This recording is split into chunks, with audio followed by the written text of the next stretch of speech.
Walthamstow Greyhound Stadium, the Stowe, an East London landmark, held its last race night in mid-August. It is the best, and it has the most wonderful...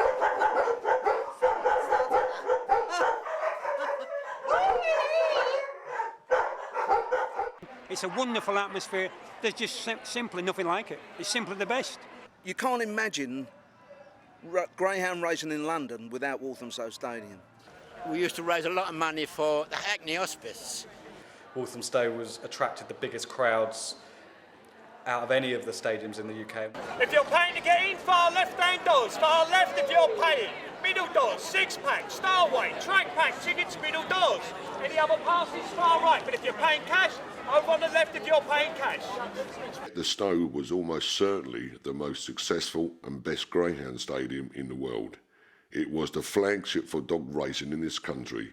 It was to Walthamstow what the Eiffel Tower is to Paris. What made Walthamstow dogs such a fantastic night out, and the reason why celebrities flocked to have their photos taken there, is that it had a great atmosphere.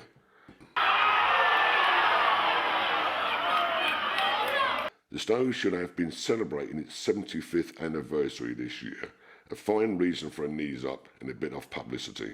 In the old days, the Chandler family, who have run the stadium since it opened in 1933, would not have missed the opportunity. But greyhound racing is not what it once was.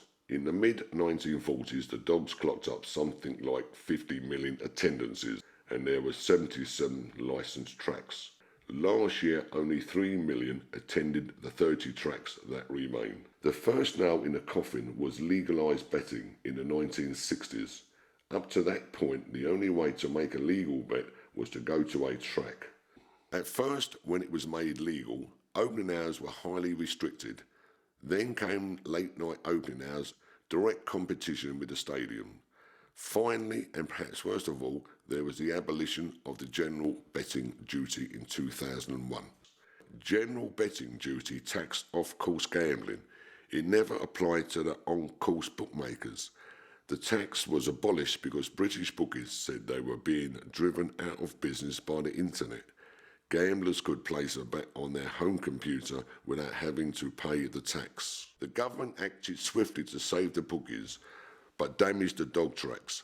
Since there was no tax benefit to actually go into the stadiums, attendances dropped. Greyhound racing was at its peak of popularity during the wartime era, and perception that it's old men coming down with a pint of bitter, and it's just not like that. The reality is that you see generations of families, you see young people out on nights out. Walthamstow even had the nightclub attached to it, Charlie Chan's, which helped attract a younger audience. Could I have thought of anything else to put in its place on these 3 nights when it's not racing? There was no marketing, there was no TV advertising, there was no press coverage. Because they always thought, oh, it's Walthamstow, everyone will always come to Walthamstow.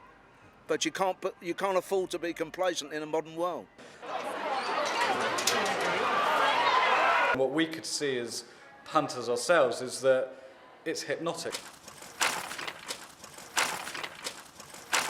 Once you've got through the door and you've seen it as a night out, any preconceptions that you may have had are completely shattered, and you're a real fan and an advocate. And what we did with our agency, which is 50, 60 people, all of a sudden these 50, 60 people started inviting their friends and our clients. In May 2008, the Chandlers announced that the stadium had been sold to property developers. The announcement caused outrage amongst greyhound enthusiasts. One called Rick Holloway put together a rival bid for the site. Well, it isn't a great time to build houses, and I think hopefully this will make them rethink again. No, there's too many houses in Walthamstow anyway. There's load of buildings going on. Every time there's a space, it's built on it. And actually, there are lots of things it could do to change that place around. It's a community facility. Why do we get rid of another community facility just for more houses? We can do other houses. We've got plenty of places here where we can put up houses. And to sell it to people who are going to have it as some sort of building, some sort of massive estate, when people can't sell houses anyway at the moment, I just don't see it at all. Attendances in the last 3 or 4 weeks have actually shot up because you've got people who are saying, oh, I'm going to go before it closes, even people who've never been there before. It's trebled our door takings easy. This place, this is just like a casino. It's made to print money.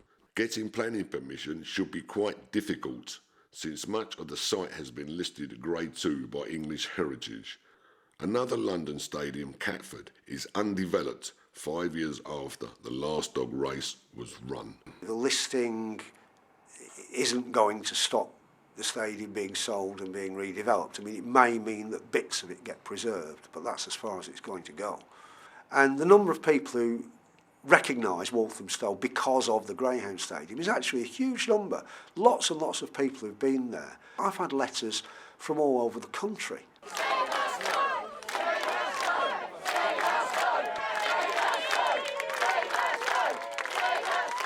Almost everybody who talks about the Stow uses the word iconic sooner or later.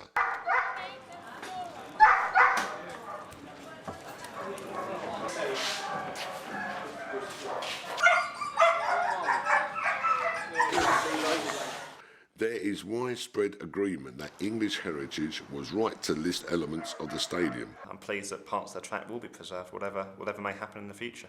Oh, it's going to look very strange. It's going to look extremely strange. But if if developers are willing to build that and people are willing to buy it, then it'll happen. And how those kennels will be used in years ahead, I'm not too sure. But certainly the design is very iconic. It is quite unique, actually. I haven't seen anything like it. At almost the same time as the Grade 2 listing was being announced, the local council was talking to developers about building houses there. A draft planning brief was even produced, giving a tacit nod to house building. The council is in a good position to talk to the housing developers, London and Quadrant. It knows them very well. L&Q took over a large number of council houses in the area. No doubt the council acted in good faith.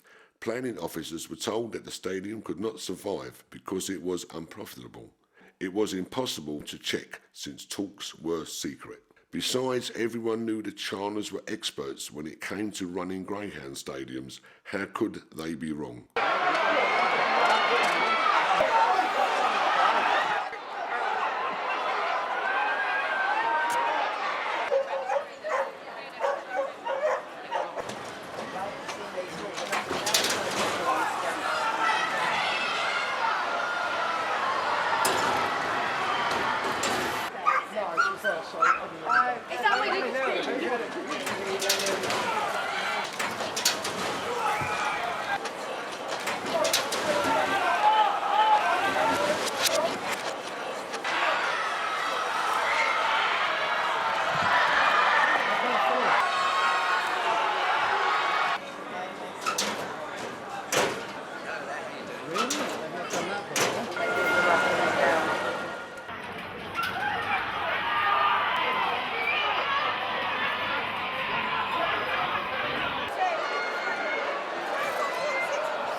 There's a lot of jobs there. You look at Walthamstow Stadium and there are going to be 400 jobs going. Now, most of them were part-time rather than full-time. Evenings, 3 evenings a week, working in the bars, in the restaurants, on the totes. So on an average Saturday night, you're looking over 400 staff. One of the security officers, his grandmother works there, his mother works there, he works there, his daughter works on the tote. Dog racing seems as traditional as pints of beer, fish and chips, flat caps and jelly deals. But in fact, it only dates back to about 1912 and was invented in America. The circular track and the mechanical hare were created by Owen Patrick Smith. OP believed he was striking a blow against cruelty. He saw greyhound racing as a way to stamp out cruel sports like hare coursing. Maybe in the 21st century we have different values. If so, anglers and pigeon fanciers had better watch out. Walthamstow came onto the scene fairly late, thanks to a colourful bookmaker called William George Chandler. Bill Chandler was a non-drinker, reserved and tall. He had a poker face, wore a Savile Row suit and had a reputation for taking huge and sometimes bizarre bets. He discovered what was at the time called the billet ground, a so-called flapping track where Whippet racing took place. Finding the track owner, he asked how much he wanted for the ground, agreed the price and paid in cash later that day. Rumour has it that the director of Hackney Wick Stadium fell out and he was so annoyed over it all that he vowed to build another stadium, which he did. He built this one, which opened in 1933. He was the governor. He had 7 sons, I believe it's 7 sons and a daughter.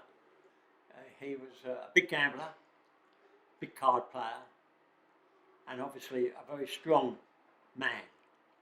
And he built this up, and then when he died, his son Charles took it over. I had the utmost respect for that man. He was Walthamstow Stadium through and through.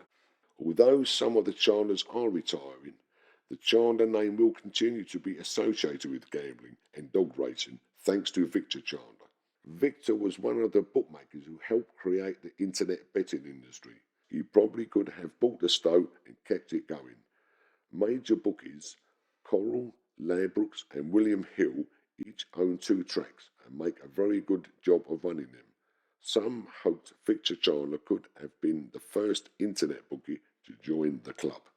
I think it's fair to say that the Chandlers as a family, most of them are reaching retirement age. They are winding down their interests. In the last year, Charles has stepped down from his positions on some of the boards. It's at the stage now where they're looking to retire. I'm not sure there's too many young people in their family who want to come through and take on the business. It's their property, innit? They can do what they want, you know what I mean? Yeah, I don't know. They're a nice family sort of thing, I'm saying that, but I still think it should not go. Never mind, it's one of those things, isn't it? I don't think they want anyone to run it better than they did. Several of the Chandlers were there the last night and they came in for some stick. There were supposed to be 14 races, but one failed to happen. The hare refused to run. There was a mechanical failure, so there was 13 races, unlucky for the greyhound business. At about 11:30 the crowd began to leave, but some thought that such a big occasion had to be marked in some way. A few decided to get on the track and walk round. That few turned into hundreds, and then the souvenir hunting began. The police were called, but a certain amount of damage was done. It was not an obvious contribution to the Save the Stowe campaign. A sad way to end. Greyhound racing is one of a declining number of public entertainments where alcohol is freely available, yet there is never any trouble. If someone does start to get unduly boisterous, another member of the crowd will soon put them in their place. After the excesses of the last night, there was still the cleaning to be done. My name is Brian Elford and I worked there for 31 years managing the car parking. They're going to demolish it, but I want to see it all clean before they do it, because everything's going to be sold. Chippers, ovens, they're all going to be sold. Everything's going to be sold. But all the tickets have got to be cleared up out here and that. No, I'd rather sort of go with it being clean. Very sad. Very sad.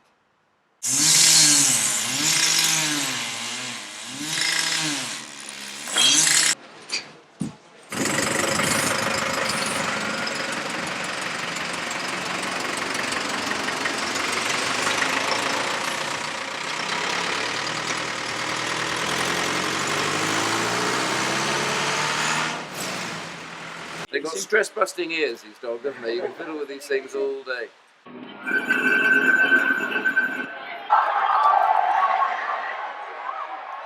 There are 2 minutes to be off.